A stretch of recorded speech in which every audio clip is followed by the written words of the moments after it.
राम नाम की लूट है, लूट सके तो लूट, अंत काल पछताएगा जब प्राण जाएंगे छूट। मनवा प्राण जाएंगे छूट।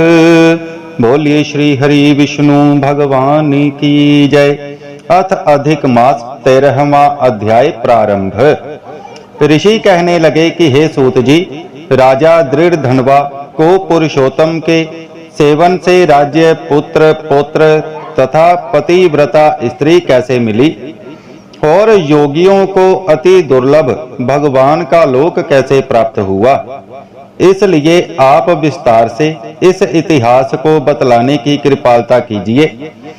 तब श्री सूत जी कहने लगे कि हे महर्षियों, आकाश गंगा की तरह पवित्र करने वाली सुंदर पुरानी दृढ़ धनवा की कथा मैं तुमसे कहता हूँ। है देश का चित्र धनवा नाम से विख्यात राजा हुआ। उसका पुत्र महातेजस्वी, सब गुणों से युक्त, सत्य बोलने वाला, धार्मिक दृढ़ धनवा नाम से विख्यात हुआ। वे दृढ़ धनवा अंगों सहित 4 वेदों को पढ़कर विधि पूर्वक गुरु जी की पूजा कर दक्षिणा देकर पिता के नगर को गया। अपने नगर के रहने वाले नेत्रों का आनंद उत्पन्न करते हुए उसने अपने पिता चित्रधनवा को प्रसन्न किया। अब राजा चित्रधनवा अपने मन में विचार कर कहने लगा कि स्त्री, घर, पुत्र आदि छोड़कर मुझे भी वन में जाकर श्री हरि का भजन करना चाहिए। ऐसा मन में विचार कर समर्थ राजा दृढ़ धनवा को सब राजपाठ सौंपकर विरक्त हो गया। पुलह ऋषि के आश्रम को चला गया। वहां जाकर तप करने लगा। हे ऋषियों, कितने ही काल तक तप करके चित्रधनवा हरि के धाम में चला गया। दृढ़ धनवा ने जब अपने पिता की मृत्यु को सुना तब अपने पिता की और्ध्व दैहिक क्रिया की, फिर नगर में राज्य करने लगा। राजा दृढ़ धनवा की गुण सुंदरी नाम की स्त्री थी। उसके 4 पुत्र हुए। चारुमती नाम की एक कन्या पैदा हुई। उसके पुत्र चित्रवाक, चित्रवाह, मणिमान और चित्रकुंडल नामकों से विख्यात हुए। श्री नारायण कहने लगे कि एक समय सोते हुए उस राजा के मन में ये विचार उत्पन्न हुआ कि मेरा ये सारा वैभव किस पुण्य के प्रभाव से हुआ है। ना मैंने कोई तप किया, ना दान दिया, ना कुछ हवन किया। अपने इस भाग्य का कारण किससे पूछूं? इसी विचार में राजा की सारी रात्रि व्यतीत हो गई।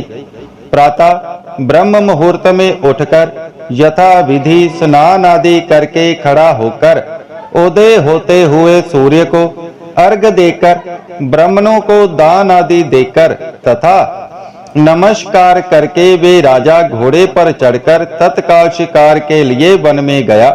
वहां उसने शिकार किया। उसी वन में राजा दृढ़ धनवा के बाण से घायल होकर एक मृग दूसरे वन में भाग गया। घायल मृग के शरीर से गिरते हुए रुधिर के निशानों से राजा दृढ़ धनवा भी उसके पीछे पीछे गया, पर थोड़ी देर में मृग राजा की निगाह से ओझल हो गया और कहीं छुप गया। राजा प्यास से व्याकुल होकर फिरते फिरते सागर के समान एक सरोवर को देखा। वहां पर तत्काल जाकर उसने पानी पिया। वहीं उसने अत्यंत घनी छाया वाला वट का वृक्ष देखा।